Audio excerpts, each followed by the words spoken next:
Tapi bagaimana cara meredakan kemarahan? Itu mudah sekali. Di desaku dulu ada seorang mahabali yang marah besar. Dan dia yang tadinya ganas seperti singa jadi penakut seperti kucing. Tukang membuang, tukang pembohong, hentikan membuang.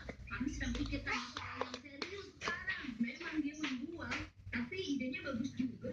Artinya, seorang ilmuwan fikih juga mengatakan hal ini. Kalau kita bisa meredakan amarah Mahabali dengan es ataupun dengan air, amarahnya akan reda dan dia bisa normal kembali. Sekarang dengar, aku akan membawa dia ke pabrik es Vedas. Kalian semua siap di sana ya?